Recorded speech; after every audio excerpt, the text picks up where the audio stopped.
Welcome to the Del Walmsley Radio Show. Del challenges the status quo, questions everything, and empowers you to return to your core beliefs to make your life better. If you're ready to hear the truth and get your roadmap to the lifestyle you really want, the next hour will change your life. And now, your host, self-made millionaire, national award-winning investor of the year, CEO and founder of Lifestyles Unlimited, Del Walmsley. Welcome to the Del Walmsley Radio Show, where the hype ends and the help begins. I'm your host, Del Walmsley, and as always, we're working on your financial freedom. I'm sorry, folks, I have a little bit of a cold today. Allergies of some kind is really messing with me, so I got a little bit of a runny nose, and I'm sure maybe cough here and there or whatever, but just want to bear with me. Today's talk is more common than not the observations of multiple things happening at the same time in my life that I think parallel to something you can learn for your life. And what we're going to cover today is what happens when you take on a gigantic project. When you wake up and go, wow, this gigantic amount of things are wrong in my life, and how do I fix all this stuff? It's just like an amazing combination of stuff. And it's interesting because the stuff may all fit together into your life, and it is your life. There's component parts. And you have to work on the component parts separately.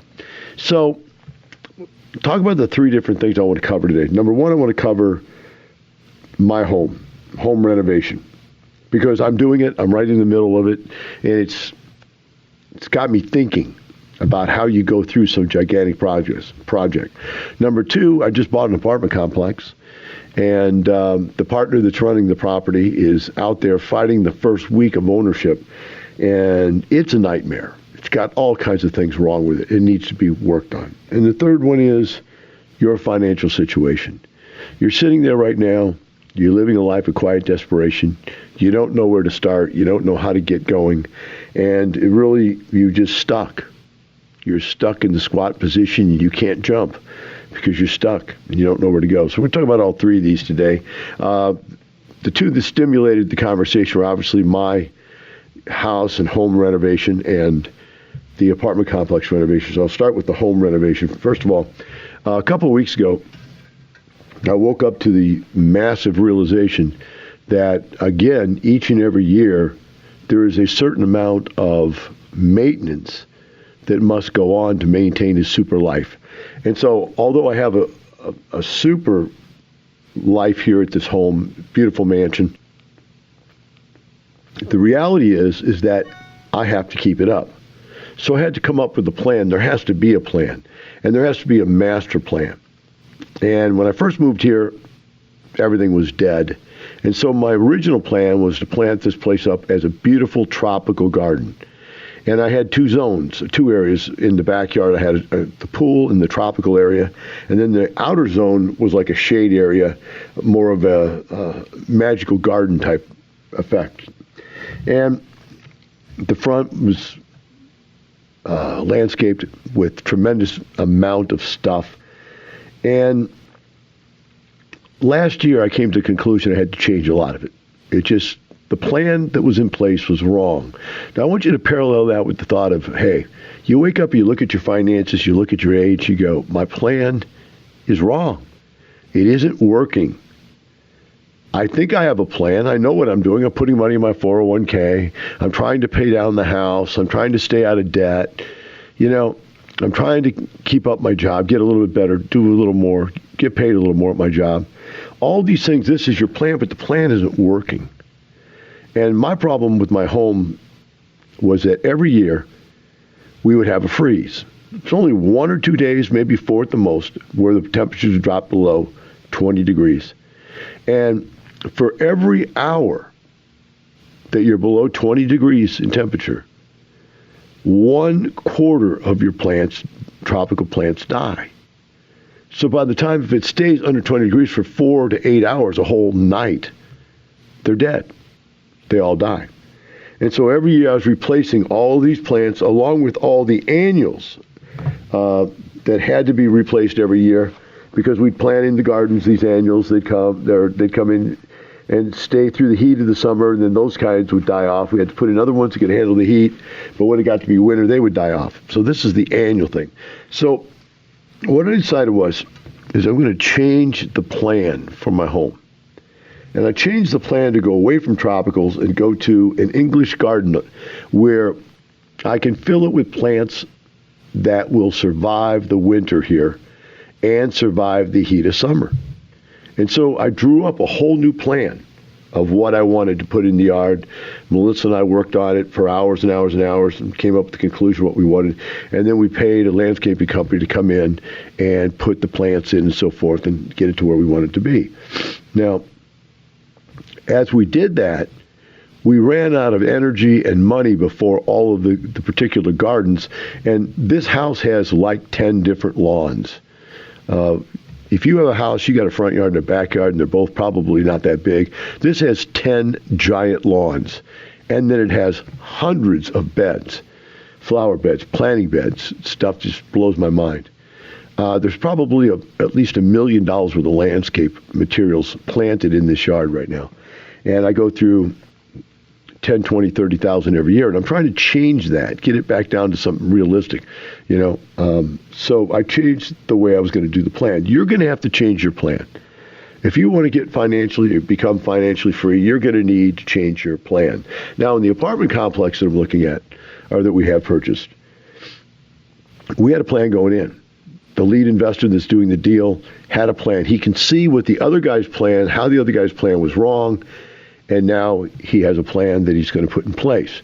But even as he puts that plan in place, there's tremendous number of obstacles.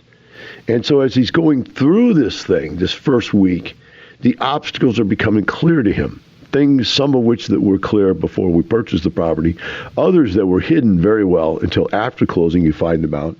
And again, it's all in the due process of getting through the obstacles. And I kind of wanted to work through this with you today because as I'm working through this yard thing, I sort of figured out the process here. And hopefully you can take something from this process and put it into your process to make things better. So the first thing I did was when I looked at this, there's a secondary problem. The landscaping company that I had put in my stuff, the plants, they did such a poor job.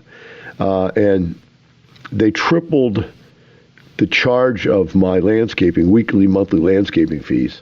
And so I had to let them go. So I had no landscaper for about 2 months and just had somebody mowing the yard.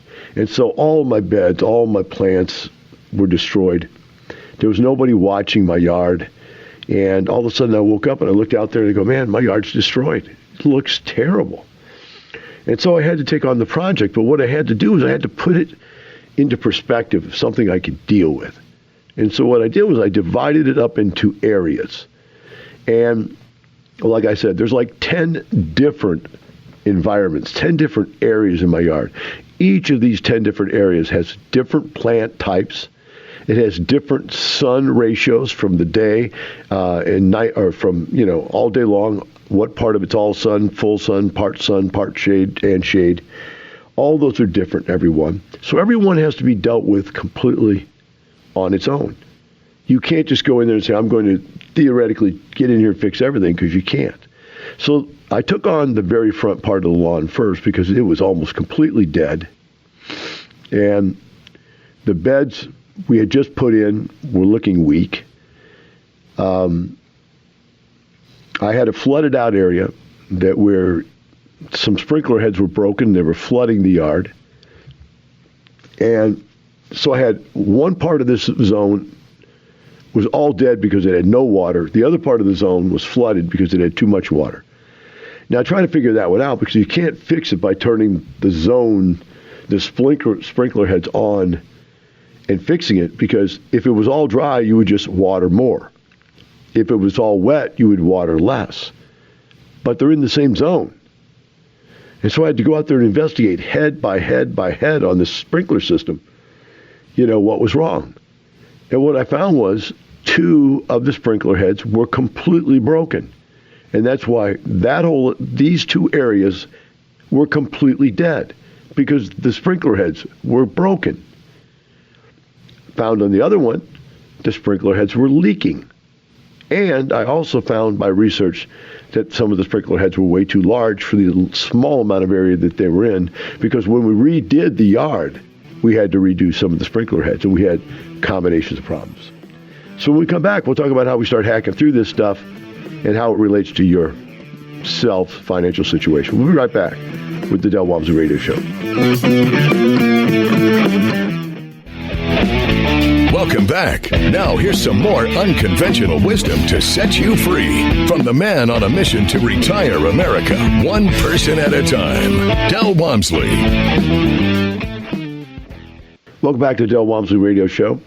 Today we're talking about how to take on big projects, large turnaround situations, and I'm talking about my personal residence and also about apartment complex we just closed, and also about your personal finances. So the first step I said was you have to go ahead, sit down and look at your plan. Your financial plan is wrong. How do I know it's wrong? Well, let's don't use the word wrong then, because Covey doesn't like that. That connotates that I'm right, you're wrong, and that's finger pointing. That doesn't do any good. So let's talk about effective. Yours is not effective. Are you living off passive income? No. So your system, your plan doesn't work. It's an ineffective plan. It doesn't give you what you want, which is lots of money and lots of free time. And so you've got to look at it and say, what's wrong? And you've got to analyze that. So as I would analyze my personal financial situation, I would look for income coming in. Can that be increased? Money going out. Can I decrease the expenses that are in my life that are wasteful expenses? Then I'm going to look at, when I get on the income side, what is my net worth doing for me? What is the money in my house earning me, which is nothing? What is the 401k money I have earning me? And it's paying me nothing per month. My IRA is paying me nothing per month. What do I have? My savings account's earning 0.25% or 0.5% nowadays they're up to. What is my money doing for me? And the answer is it's doing absolutely nothing for you. So what is the worst and most challenging or most important thing to do? And that is, don't lose money. Rule 1, don't lose money. And if you're losing it, if it's going out the door faster than you can bring it in, you're not going to be able to save it. So when I looked at my landscaping situation, my first priority was, okay, what am I losing? What do I need? I need to stop the bleeding. What is the most important thing to fix first? As I looked at my landscaping, I realized that I was losing plants, which is expensive to do, and grass also, because I wasn't getting enough water. So I went around. First thing I did was I picked the area of my life that I wanted to work on, which was my front yard. Actually, it's the corner tip of my yard. It's a very small portion of my giant yard. And I took that. I said, I got to master this corner right here.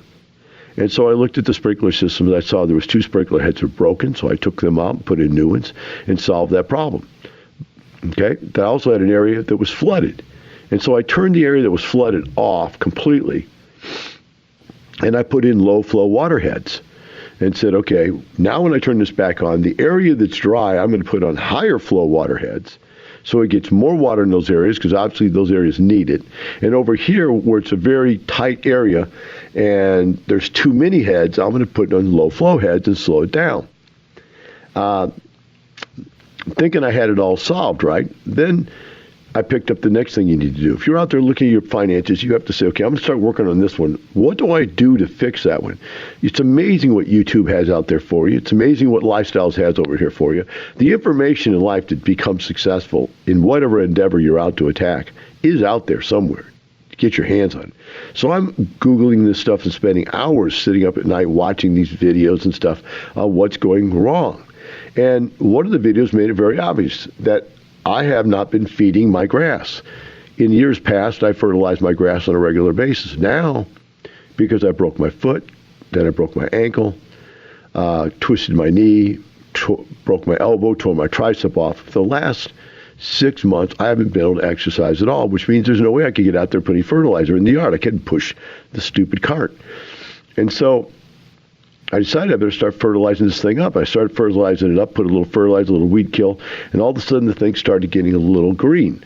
But in the healthy areas where it had not droughted out, it was becoming beautiful and thick. And I'm going, wow, I'm winning. But over here in these areas, it's not getting me there yet.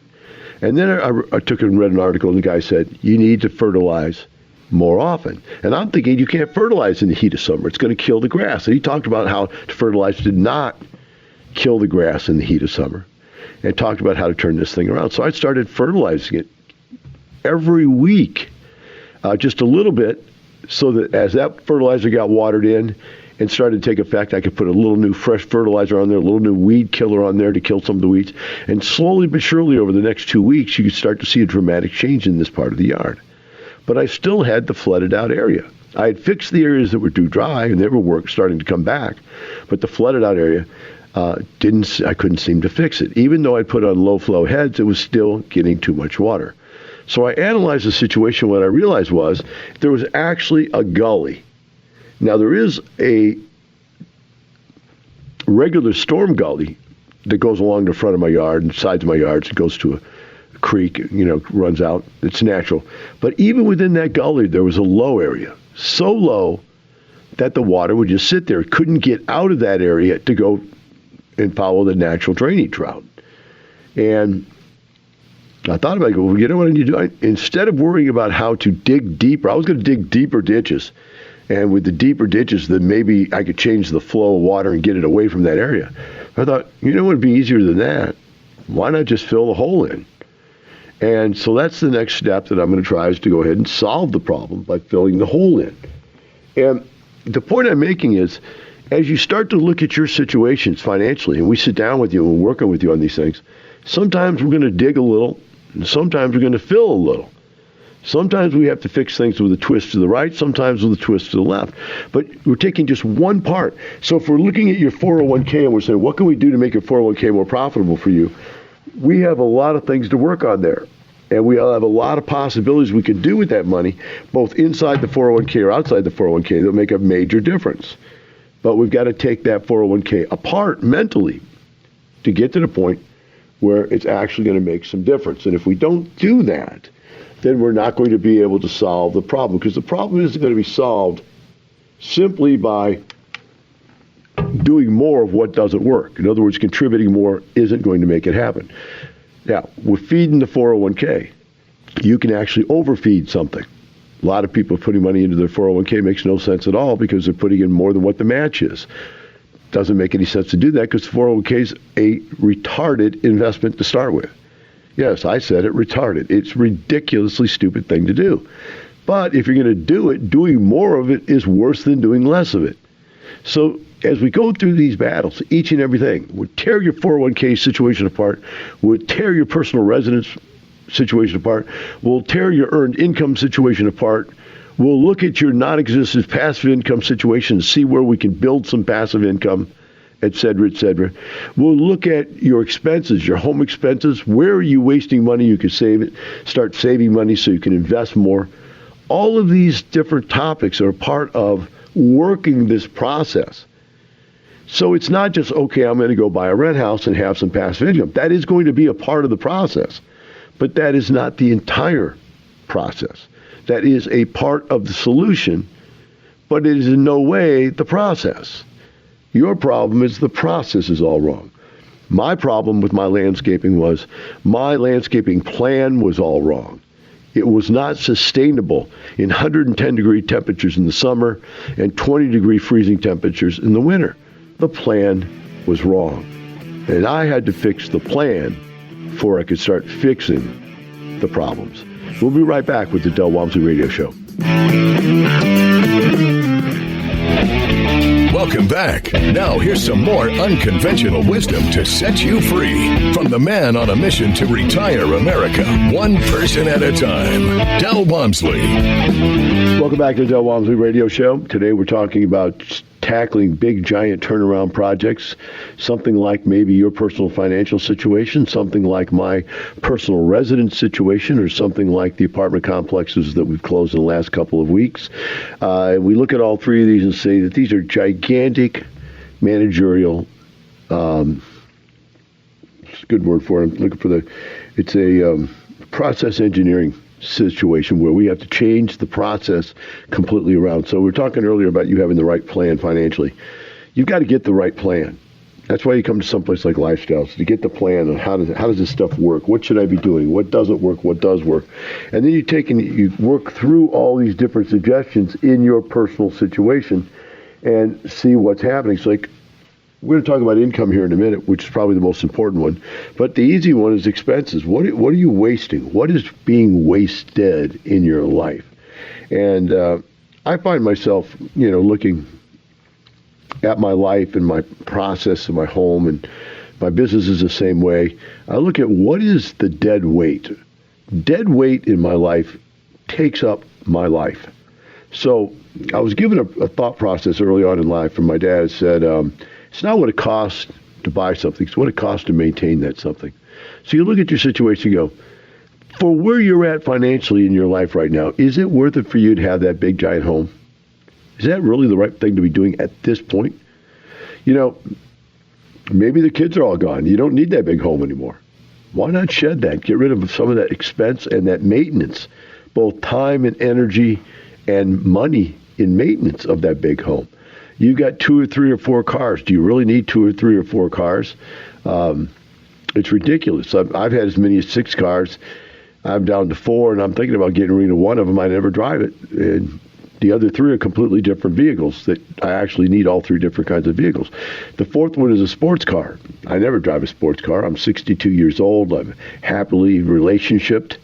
There's no need to go out in the town and show off. I don't need to prove that I'm successful as a business person, so I don't need to have a Porsche or Ferrari, or mine is a Mercedes SL, whatever, sports convertible, 550, whatever, just unbelievably fast car with a roof comes off or actually removes itself, whatever, convertible roof. And to show you, I showed no real interest. I don't even know the names of the stuff in it because I don't even drive it. I picked it up one time because I could steal it because I had something else in trade that I could get for it, and it's brand new. And I figured, okay, I might as well pick it up. And I drove it, had some fun with it, but it's just really a waste of my time. I go out to my garage, same thing. I got stuff in my garage that I never use. I've had it for years. There was a project started that never finished, a project that finished, but there was stuff left over. All that stuff just gets in your way. It just slows you down. And you have to take care of it. You have to maintain it. You have to move it and clean around it and clean under it. When I was going through the irrigation situation, what I found is that I was actually wasting water. I was irrigating above and beyond. I figured, it's the old thermostat problem. You set the thermostat to the temperature you want it. Well, in an irrigation system, you don't really know what that amount is. And so you either see that your place is too dry and you turn it up, or you see that your place is too low and you turn it down. I'm sorry, you get too much water and you turn it down. The problem is you don't know how much you turn it either direction. The wise thing to do is to start out and start moving it slowly but surely, not crank it all the way up again. Now, you generally crank it all the way up because if you got a really dry lawn, you want to make sure it gets enough water to try to come back. But you can't leave it there. You got to crank it back down again, because once you've got it growing and saturated, now you're going to get it, you're going to keep it so wet that you're going to get mold and so on and so forth.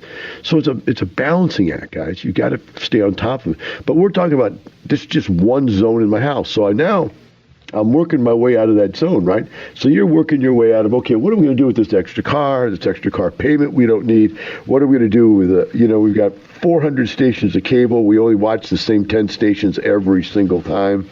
Do we really need all that? Just all the stuff in your life that you're wasting money on. It's just a waste that you don't really need to do. Are you going out to eat too often? And now I sound a little bit too much like Dave Ramsey, but the bottom line is there is an expense side to the equation. Now, when I got back to my yard here, after I had stabilized this front area, I had to let it sit for a couple days to a week or two and see what it would turn into. I had to let the fertilizer take effect. I had to let the change of lawn care companies take effect. I had to let the change of rotator heads on the sprinkler systems take effect. So I sat that one off to the side and sort of watched it. I made it a point every day to go out and watch it, look what's happening, see what's going on. And then I went on to my next zone. And the next zone was purely a watering problem. The heads, sprinkler heads, one of them was buried underneath a plant that has grown like 100 times the size it was originally planted in. So the sprinkler at one time was on the edge of the bed. Now it's, 6 foot under a plant. So I had to trim the plant away so the sprinkler could get to the area that was dead. I had another area that was dead because the sprinkler head was not adjustable. It wasn't hitting the area effectively. But the head couldn't be adjusted, so that has to be replaced. So you get 2 or 3 of those out there where the heads. And thirdly, it was a gigantic area with 360-degree rotary heads, and they take a long time to get all the way around. So you either got to leave the water running for a long time for a 360 rotary head to get everything, or you've got to increase the flow of water out of the rotary head. Well, I can't leave it running longer because they're in that same setup zone. There are a bunch of heads that only go 180 degrees. And so if you set it to quench your lawn's thirst at 180 degrees and not overwater the 180 degree ones, you end up underwatering the 360s. So now I have to go back out and take the 360 heads off and put more water on them so I can cut the whole thing back down so I don't have a swamp in one area and a dry area. These are things that could not have been known when the process was originally designed. Or maybe they could have been, but they were just, they took the shortcut and just did it the easy way. But the bottom line is, here I am 7 years later, and I've never took the time to figure this out, because it wasn't until I lost control of my yard, stopped fertilizing my yard, that I got to the point where I could actually see how wrong these situations were. So my point to you is, how far does your finances have to go wrong before you wake up and say, I need a new plan? This one isn't working. It's just not working. How long before you realize you have no positivity in your life? We're going to move on to the next zone. We went to the backyard, and where we had planted, took out all the tropicals and planted all these hedges to get this, what we'd call an English garden effect, boxwoods everywhere. And we'd filled some of the zones with roses, and drift roses, which are short little roses. It looked beautiful. We had other zones we had put in annuals in. And when we put the annuals in, they were beautiful. But come back around this year again, and all those annuals are dead. Now, we've gone through this 3 years, but now I don't have a landscaping company. So for 2 months, the beds sit there, and there's nothing in the beds. So finally, we decided we're going to go put some stuff in the beds, right? And what we found out was we're in the heat of the summer.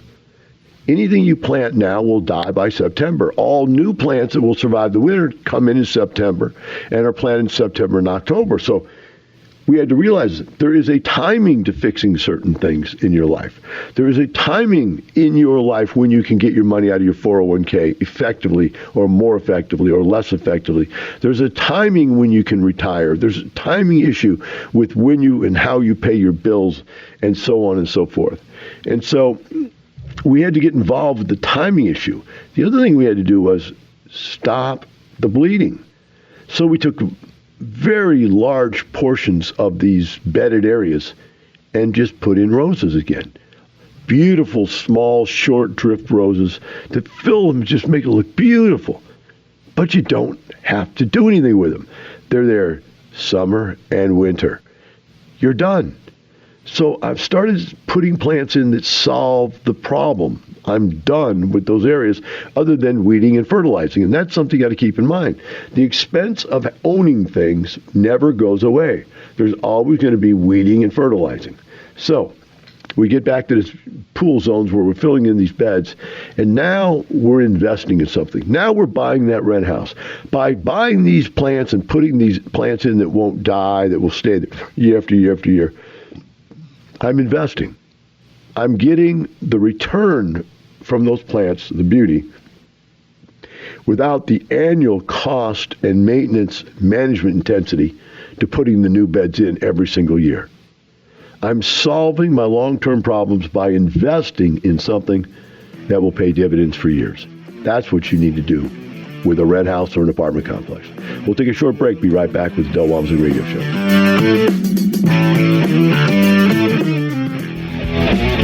Welcome back. Now here's some more unconventional wisdom to set you free from the man on a mission to retire America, one person at a time, Del Walmsley. Welcome back to the Del Walmsley Radio Show. Today we're talking about taking on major projects in your life, and I was trying to parallel parallel both your personal financial situation being all messed up and what you have to go through it, and the situation I've gone through with my personal residence. So the next point you would bring up, say, well, Del, I understand I should be taking apart all these different options. First of all, starting with a big plan of what's going to work. Second of all, looking at each of the options I have where I can go get some capital out of my personal residence, my 401k, my IRA, my savings accounts, bonds, annuities, wherever I've got money that I could maybe go get to put to work in a more profitable manner. I need to do that next. But then you're going to bring up this point, but Del, but what about life happens, right? And I'll tell you, it happens for all of us. So while I'm on this process of trying to find a new landscaping company, watching my yard getting destroyed, at the same time I'm watching all this negative stuff that I know I need to be attacking, there's other major things that pop up in your life. And so this lawn thing is a constant battle to get it closer and closer and closer to what's correct and what was effective. And for you, your passive income streams is a constant battle to get closer and closer and closer to the effectiveness that will allow you to retire. Someday my lawn will get there, and it will be so easy to maintain, it's pitiful. And someday your finances will get there, and you'll be able to maintain passive income that equals or exceeds the amount of earned income that you make right now. They both are achievable. But while we're getting to them, world is going to kick us in the teeth. This year alone, I have killed 6 snakes. Yes, 6. Killed one yesterday. Big, giant, huge snake on my patio, right by the door. I've gotten 2 raccoons, 1 possum. I've had my pool pump go out, right? I've had my pool bubblers go out. I'm sorry, not pool pump, excuse me. Pond pump go out. Then I've had my pond bubblers go out. I fell through my bridge, and both of my 2 wooden bridges in the patio back area were broken apart and falling apart. I had to completely rebuild those. As I fell through the bridge, I broke my leg and my elbow, and so I can't work anymore. So the bridges sat there for 12 weeks unrepaired because I couldn't repair them. I couldn't do the work. Finally, when I got to where I could actually work again, move body parts again, I was able to fix them in 2 or 3 days. Then I had somebody come in and paint them because I don't like to paint. It's too hot to paint. I'm not very good at it, and I didn't want to get any paint in the water, in the ponds underneath them there. So I had a professional come in and paint. I'm good at woodworking. I'm terrible at painting, so you go with that. At the same time, every single year, my 20-car garage, which has, to get into my 20-car garage, 2 giant doors that are motorhome garage doors that are 25, 30 feet tall, and then all the rest of them are single doors. All those doors are hardwood doors, and they have to be painted every year because you get full sun. Also, I have 12 exterior doors that back up against the swimming pool. These 12 exterior doors, because there's chlorine in that pool and all kinds of plants back there with, pollen, these doors get rotted out every year or every 2 years and have to be repainted also. So all this was going on at the same time. Also, some of my plants contracted whitefly and started to die. So I had to spray for the whitefly to kill the whitefly so that the plants wouldn't all die off. Tons of magnolias. I have gigantic magnolias. I got 5, 6, 7, 8, 9, 10, 11, 12. I got 12 giant magnolias at my house. And I was at risk of losing them. Now, all this is going on with me getting up every day and doing radio shows, trying to come back from a ripped off, torn off tricep that's got re-sewed on, healing from a broken leg, healing from broken foot. I tore the plantar fasciitis in my foot. Just all this stuff is going on at the same time. But I see an end to the tunnel. Things are going to get closer and closer and closer and closer. Today I go see the doctor about being released so I can start exercising my tricep. If I can get back in the gym My body fat will come back down because I'm getting fat. My muscle tissue will come back up, and I'm getting weird, skinny little arms and shoulders with a big fat gut. Looks like crap. All that's fixable because I've already done the research on it. I've done it in the past. I know how to fix it. But life got in its way.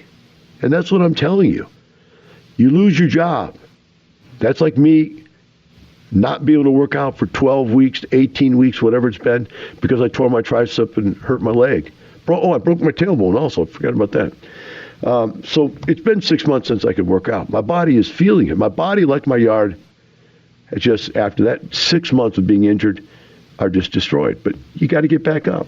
So if you're sitting out there going, "Del, my life's a shambles," you got to get back up. You need a plan. You need to get on that plan. You need to get going with that plan. You need to start taking things one step at a time. Prioritize. Get the ones that are killing you away first. Move on those. Stop losing money. Stop doing wrong things. And then start building. Right now, I'm building back my lawn. Starting after today's doctor appointment, I'll start building back my body. You have to do the same thing, friends. You need a giant plan, effective plan for your life, for your finances. You break your life plan into personal plans for relationships and money, and then take off from there.